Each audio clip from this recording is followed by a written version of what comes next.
So, are compact phones still in demand? I asked this question as I'm holding the new Xiaomi 17 in my hand. This is the global edition and this is a review of this device. But while I was using it, it got me asking that question because when we look at the iPhone series, for example, Apple stopped the mini series after the iPhone mini because it only accounted for 3% to 6% of sales during its lifespan. So now they've switched to the likes of the iPhone 16e and the 17e, which has 6.1-inch display and 5.9-inch display. Those focuses more on affordability rather than the compactness of the devices as well, which got me asking again, like I said, are these compact phones still in demand? Today's smaller phones are actually quite bigger by standard. If we look at historically what the sizes of the phones were back in the day in terms of what we call the mini or compact smartphones. We look at the likes of the Galaxy S25, which is 6.2-inch display. We have the Google Pixel 10 Pro, which is 6.3-inch display, and the iPhone 17, which is 6.3-inch screen or display. So why did the demand for the smaller devices drop? I would say, for example, one would be content consumption. So I think with the rise of us watching things on the go, gaming on the go, doing a lot of the things that we do on our smartphones, we require larger displays. So that's probably one of the reasons. Another one is the battery capacity, because now we can do a lot more with our smartphones. You're talking all the AI capabilities, the faster processors and all this stuff. And these smartphones needs to get bigger in order to accommodate for those bigger batteries that's required to make those really more intelligent stuff function really well. And then I think lastly, people are switching to the flip devices. So if you really want something that's compact, you go for the Galaxy Z Flip or the Motorola Razr. So there's still a tiny bit of market out there where you can still get something that's compact. So what do we have here? This is the Xiaomi 17 Global Edition, and I think it's a fantastic looking device. It doesn't have all the gimmicks around in terms of those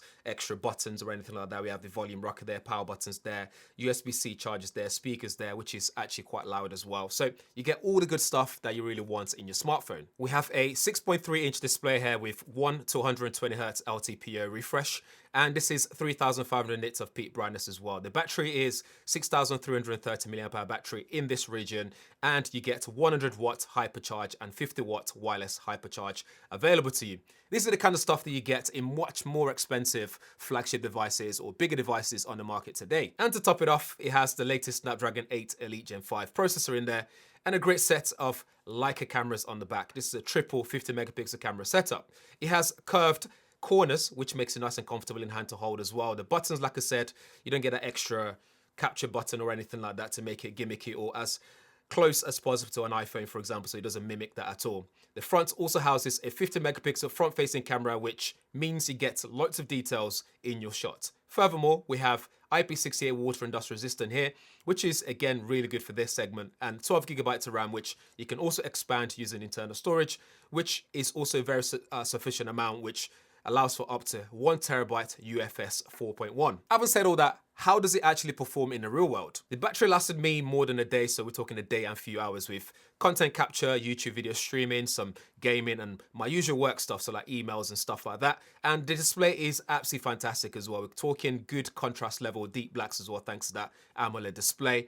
And also when it comes to gaming, you have a combination of that great display, large RAM, and also super fast and capable processing power in there with GPU that enables a really good gaming experience. And even the speakers, like I said, allowed to match that experience as well. The camera also doesn't disappoint when it comes to how it performs. We've got accurate colors, plenty of detail, Leica star controls as well if you want to get creative, and it includes a bunch of Leica filters that you can use as well, which is also very cool to use. You have a well-balanced skin tone capture, and all the lenses work really well in good lighting. When you notice any crack in this setup here is when it comes to the ultra wide angle camera in low light situations, and when you start zooming past around 20x. This is where AI starts to struggle to fill in the gap for you, which just becomes unusable for me personally. The triple camera setup, 50 megapixel system, you have a main with Light Fusion 950 sensor, telephoto and ultra wide are definitely a treat to use on a regular basis. And when it comes to software, it's on the good side as well. You got the latest Android 16 processor in there. You have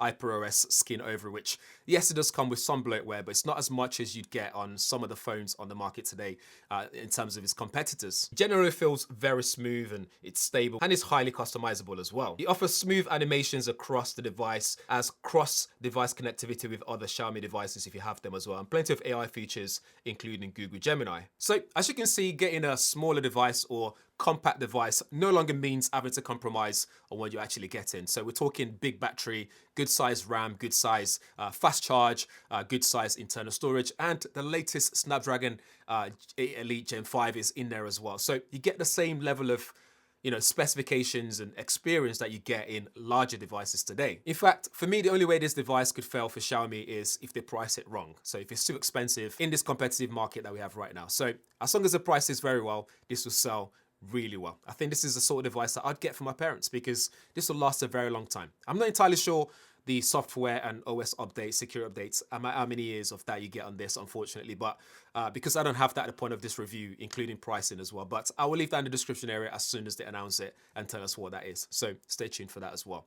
But anyway, let me know what you think in the comments below. I think this is a really good device. What do you think? Let me know in the comments, and thanks for watching. I'll see you in the next one.